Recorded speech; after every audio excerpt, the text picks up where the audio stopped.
have this motto of $1,000 an hour, and that's for Oh, me wow. taking an hour to make a really awesome. When in reality, it's okay to make prints and to take a high res photo. Hi, everyone. My name is Monica, and I am part of the marketing team here at Prepare. And today I'm here with a very special guest. We have the creator of Yams World, I'm sorry, Brayan here with us. Brayan, would you like to introduce yourself? Yes, of course. Thank you so much for having me. First of all, really excited to be here. My name is Brayan Montes Terrazas. I am a freelance graphic designer and commercial illustrator based in Denver, Colorado. I'm primarily focused on and passionate about helping small businesses, nonprofits, and Fortune 500 companies with their design work, primarily based on queer-owned, women-owned, and POC-owned organizations and brands, while at the same time using my skills and my personal work to create products, apparel, and prints for my brand, which is Yams World. Um, and so those are the two sides of my business. And yeah, that's really it. Okay, let's dive right into it. So, how did you create Yams World? So I would say Yams World is kind of a passion project turned into, or wanting to turn into my main career, I would say. A lot of the times, I have to go back a little bit when it comes to like how I started. And so I was actually going to college for finance, and so that means stocks, bonds, all that really not fun stuff. And I found that I was really not satisfied with what I was doing, and that as a child of an immigrant, I was really poised with my parents' dreams and the things I was needed to do, not what I wanted to do.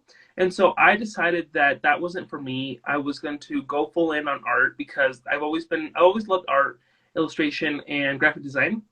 And so I really wanted to embrace that because that's who I really am. And I know it was scary because my parents weren't really about it, as most Latino parents don't really understand that could be a career, and that's okay. All they know is the money. But I then dropped my finance career, went to marketing because that's the only thing that was available. But long story short, got a really awesome internship out of college, and then learned a lot about what it takes to run a creative agency. And so from there, I took my skills and what I was able to do while leveraging being able to live at home with parents because I can still do that, and started my own thing because I felt like there was an underrepresented side of design because as most things are, they're very white, and so 73% of graphic designers in the United States are white right now, and so there's a huge gap in the creative industry, and I wanted to make sure that there was a graphic designer who was able to serve people like me, people like you, people who are watching this, right? Marginalized voices mainly that wanted to start a business, event, anything like that. Because when we pick talent from the pool that we're trying to talk to, we're more likely to connect with their hearts and be able to talk to folks that way. And so Yeah. that's a huge part of starting a business is being able to make sure that you can find a need for what you're trying to do. And so Yam's World is kind of the funner side. I don't want to call it the fun side because it's all fun, but the funner side where I can express my own identities of being queer, undocumented, and Latino, and be able to use those stories and narratives to fuel the art that I create. And from there, I can just put it on T-shirts and prints and all that good stuff. Because for me, as a digital artist, for those who don't follow, I'm mostly a digital creator, and so I use my iPad and my computer to do all my art. And so that's obviously not painting and drawing, so you can't frame it, you can't put it on, you can put it on canvas. So for me, the way I bring my art into the physical world is by putting it on products, because that's an art form in itself, right? The line between art and the line between what is art and what is not art is very subjective, and so I want to make sure that I am putting my stuff out there because if not, I'm just another JPEG designer. I'm not a anything designer. I just make pretty squares on Instagram, right? And Hmm. so being able to put my stuff on items is what really gave me um, the I would say motivation to keep that going. Um, and I think yeah, that's really it. The other thing I would say with that question, I have the questions in front of me, is that putting your art on products is a great way to stay financially stable and to have income. A lot of people think that they can, if you're a painter or a drawer, right? A lot of people think that you have to sell that one original for like $1,000 to make any money. When in reality, it's okay to make prints and to take a high res photo of it and make smaller products off of that, because there is a lot of value in your work and it doesn't have to be just sold once. A lot of people will say that you are like selling out or that you are just in it for the money. When in reality, we're no different from a plumber or an electrician. We're using our skills to create financial security, and bring in the same money that a lot of folks like technical workers would be doing, right? We just have a different Yeah. style of it. Because I have this motto of $1,000 an hour, and that's for Oh, me, wow. taking an hour to make a really awesome, unique uh, piece of art One of that a is really kind. special. Yeah, that's special to me, and then making that into print and being able to sell about $1,000 worth of product, right? That's an easy way to illustrate how your art can really take you really far. And I've had multiple pieces where I've been able to use like that $1,000 an hour rule. Yeah, that's amazing right there, especially Thank you. with like art. A lot of people don't think of art as a means of I can sell my art, right? They think a lot of people, especially within Latino households, it's degraded, it's not Mhm. worth it. And when your parents only think about money and they see those like, oh, you need to become a doctor, oh, you need to become this career, those are paths that are already laid out. And as an artist, you making your own path and deciding, I want to throw this way, the path that my parents see for me is not for me.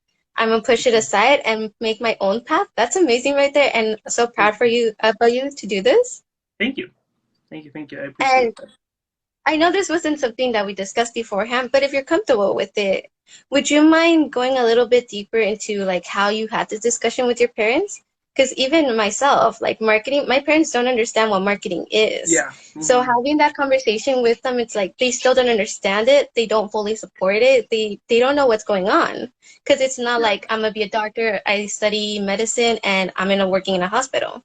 It's different. It's out there. So it's something that they don't understand. Can you tell about your experience with that? Yeah, for sure.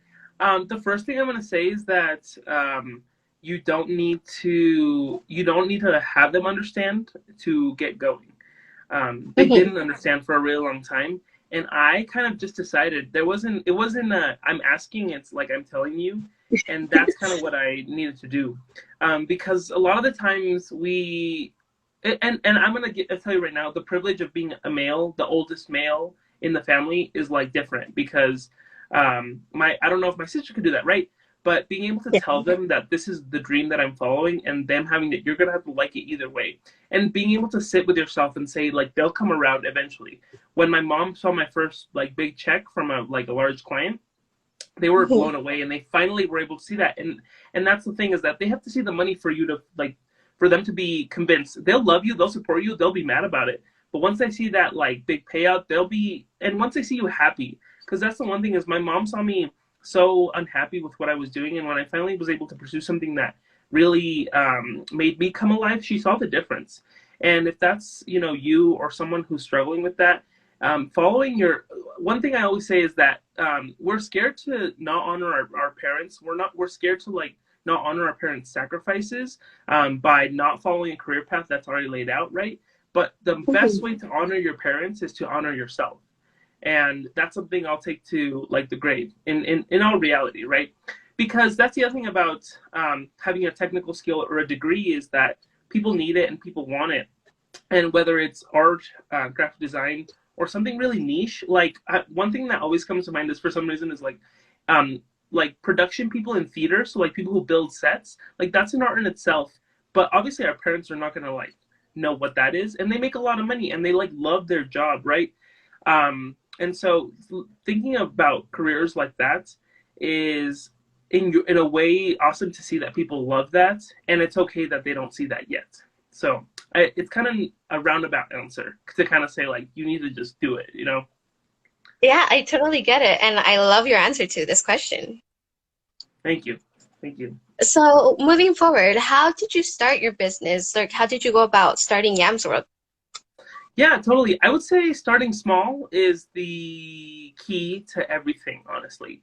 When it comes to like products, a lot of the times the first obstacle that's going to get in your way is money and audience. So there's this like white people movie. It's called Field of Dreams. I don't know if you've ever seen that.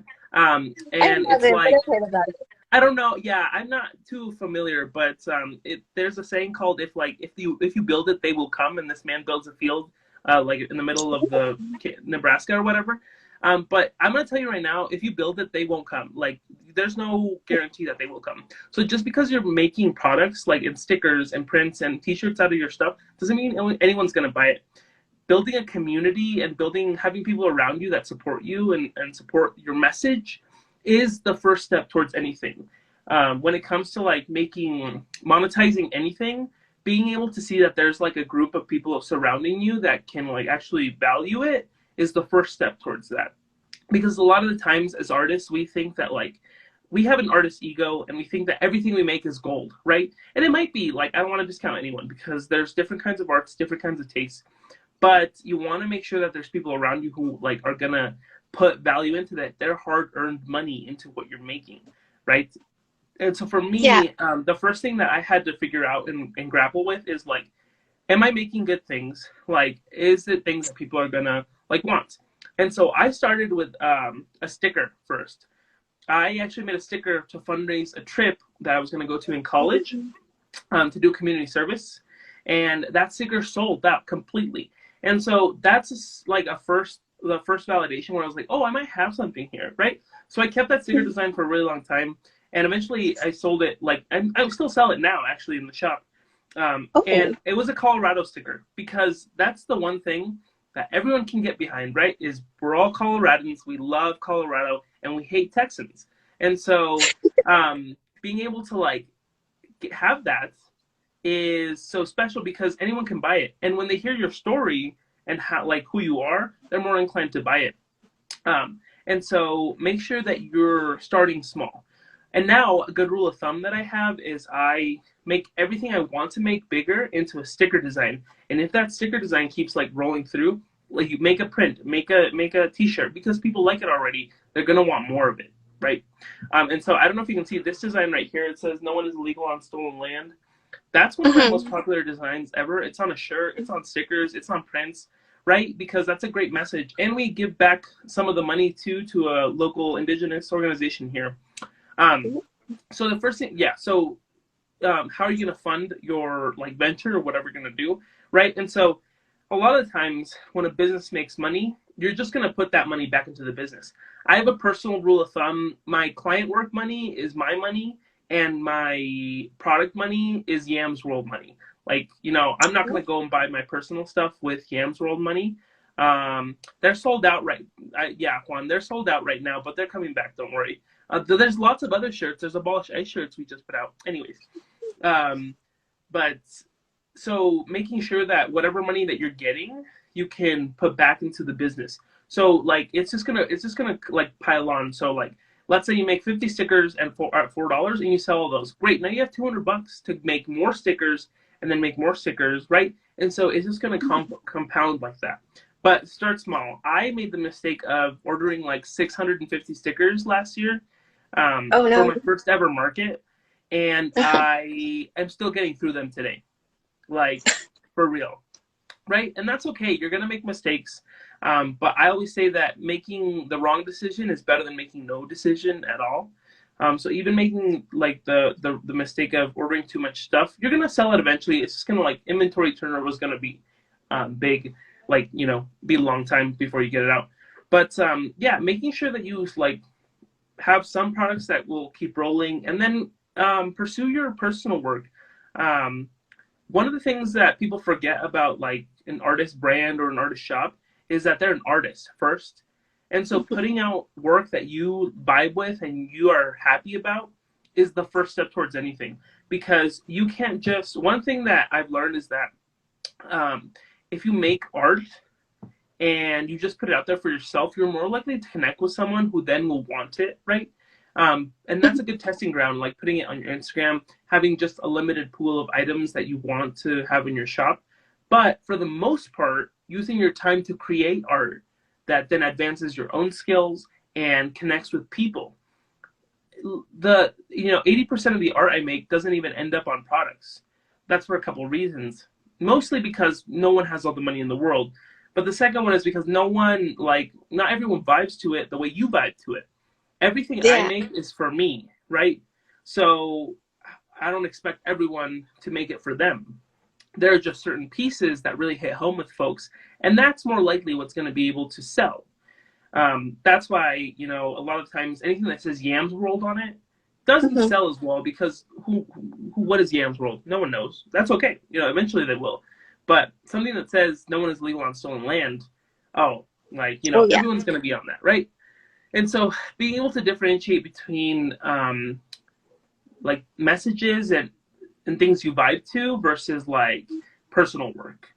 But the foundation of your creative career should be the things that you make for yourself or like the things that you are really vibing to, right? Um, yeah, that was a very long answer. I hope I answered that. No, you did good. Do you feel that your art, your passion has become a job? And is that a good thing or a bad thing to you? That is a great question. Yes, it is my job. Like I can't say no to that. But what is not my job is okay. I think there's been a shift over the past year of like my job is not to make everyone happy. My job is not to make art for everyone. My job is to make art for me and my 4,600 followers right now. And if you really condense it down, my job is to make art for me and my community because I think I'm really big on like the messages and the activism art, I think.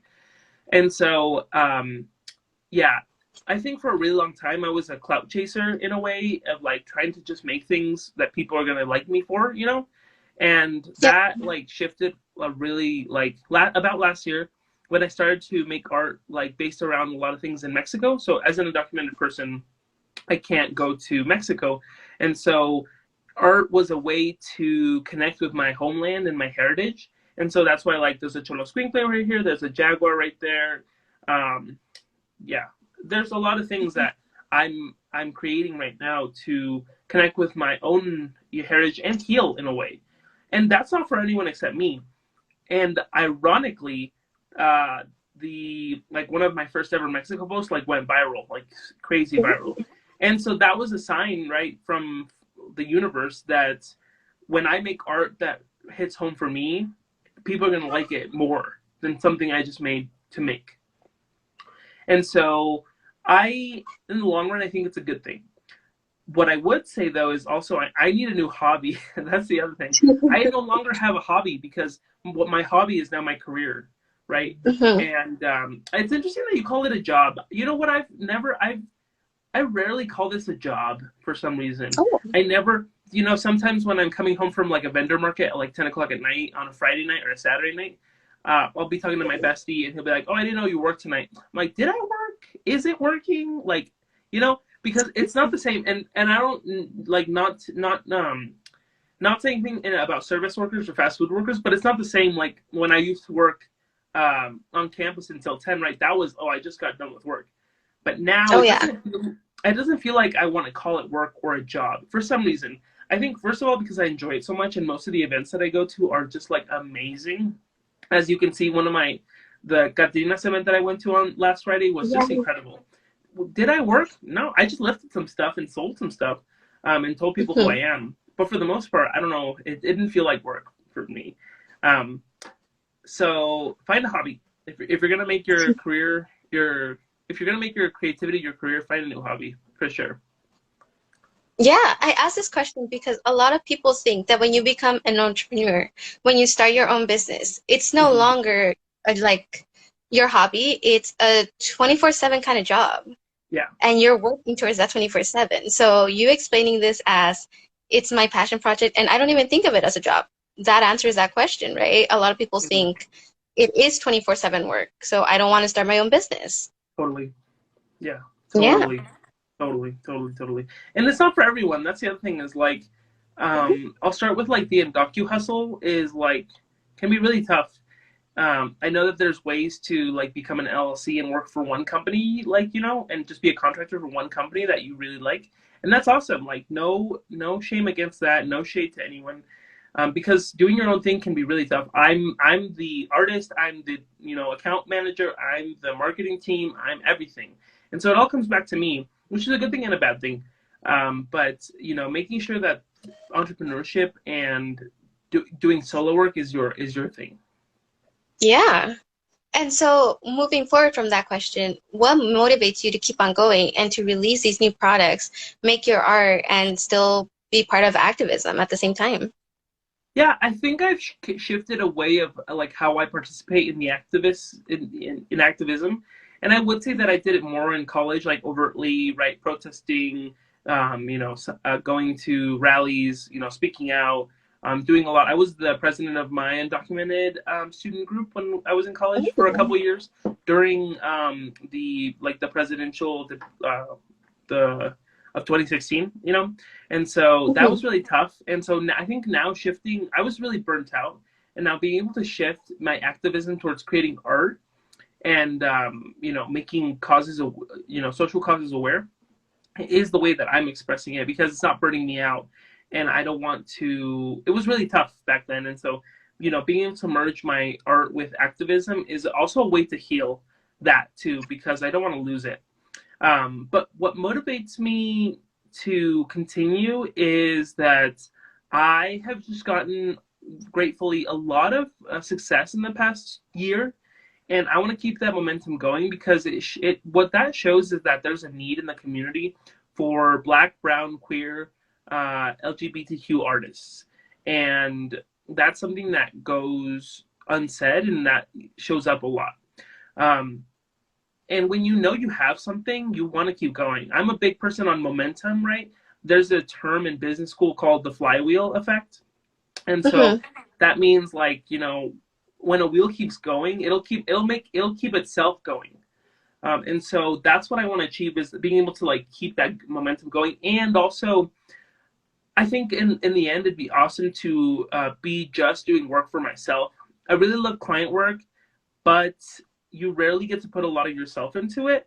And so I think that my real passion is making work for myself and using my work to create a life that I want.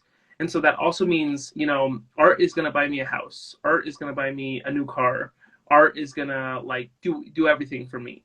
And if I don't nurture that and if I keep working on other people's stuff, yeah, it might make me money, but I don't know if it's really going to be the money that I'm making selling products and stuff like that.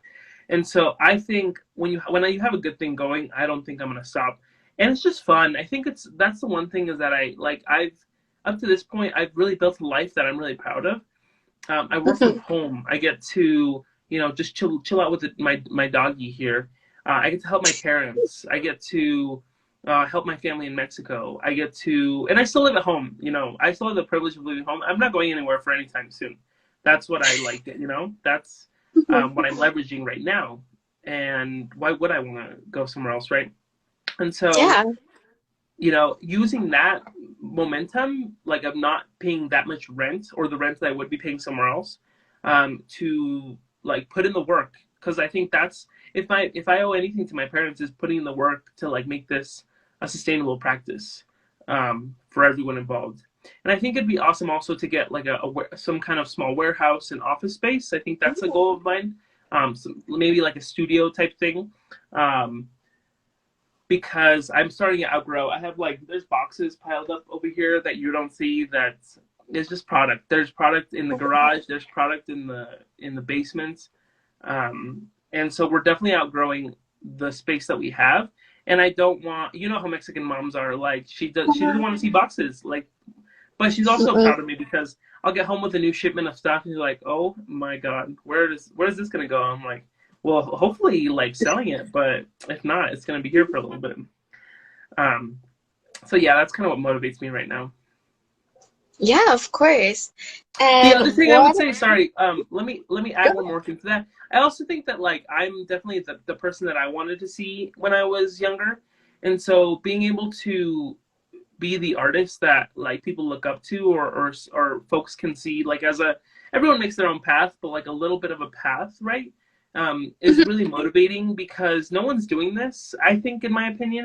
And I also think that like, well, a lot. I have so many little quotes that I'm gonna like trademark eventually.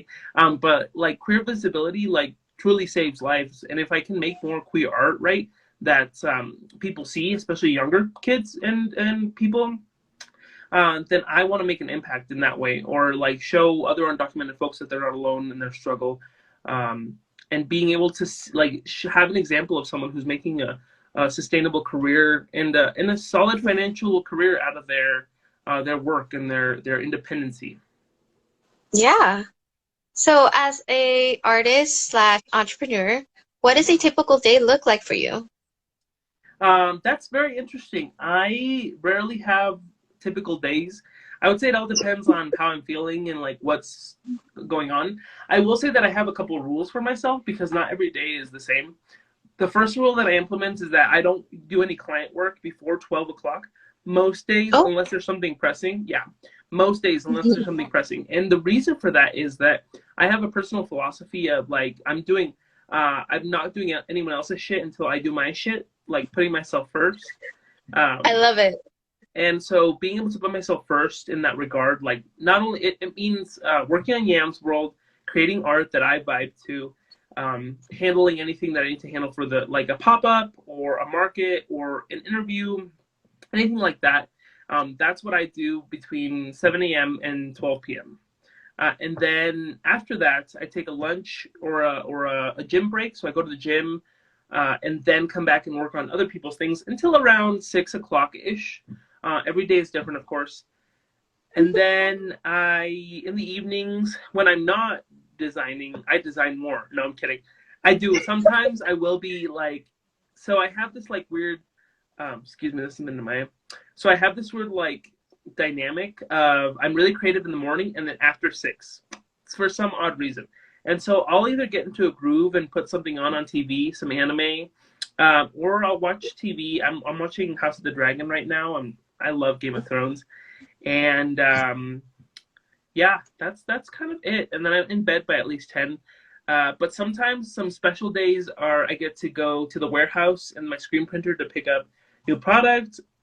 Sometimes I'll be at a client's restaurant or like what is it called, brewery, and they'll feed me for free, and we'll have a meeting about whatever is needed to be done.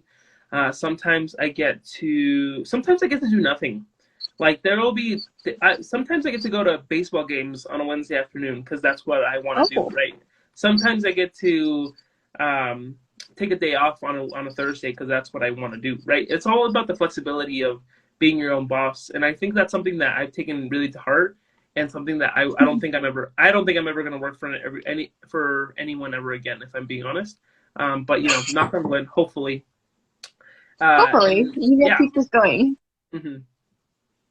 So, what do you enjoy most about what you do, your artwork, selling it, being an activist, all in one? Um, I think I don't know. That's a great question. Yeah, it I could be think any like little piece, what you enjoy about your creative process, what you enjoy you about know actually what? selling your artwork.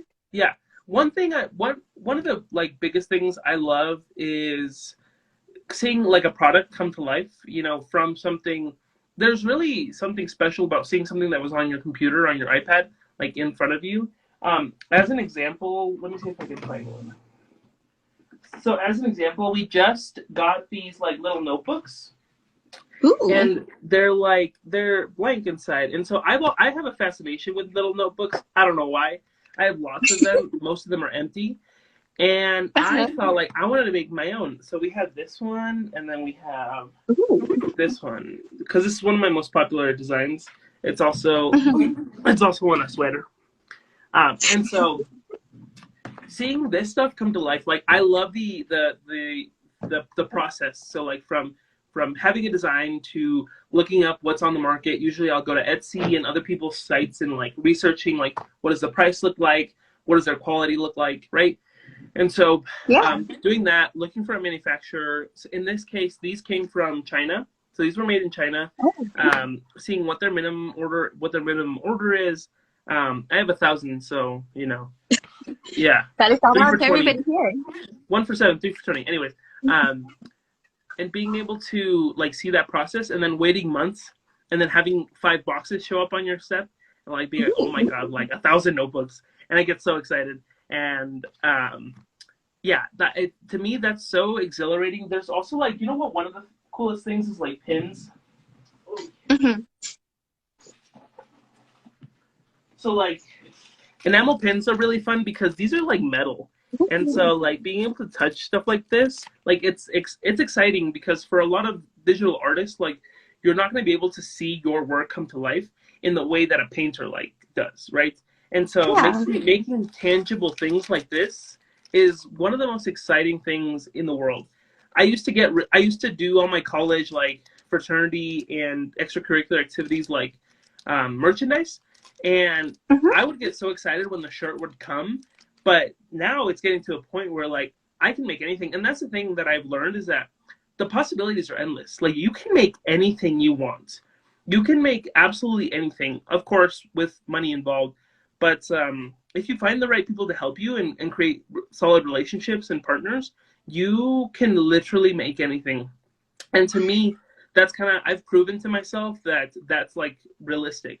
Like if I think it, I can make it, and you can too. Yeah. So how do you go about finding these partners? Because must be a lot of research. It must be hard as like an independent entrepreneur. Yeah, well, I think surrounding myself with a community of people, first of all, surrounding myself with a community of people who are doing similar things is really Hmm. important. A lot of the times I can go to another artist, entrepreneur, and be like, hey, who's your pin person? Who's your whatever person? And sometimes you might think it not, but I just reached out to a really big like artist who makes stuff, and I'm like, Ooh, hey, who's your like puzzle person? And they were like, here you go. This is who I'm talking to. Tell them I sent you. Maybe they'll give you a little discount. And I'm making puzzles now, you know, and that's so awesome. yeah, exactly. And just reaching out and asking for I think our community is so knows like the struggle of like finding Mhm. good people to make your stuff, or just in general like pricing is a big one. Like how do you price things? And so talking to people left and right and asking them like, what do you do? More likely than not, I think gatekeeping is kind of out leaving now, and a lot of people know if you're a gatekeeper, you're not a good person, right? And Mm-mm. so unless you have like unless you're making it and like you have a special thing, I don't know why, but whatever.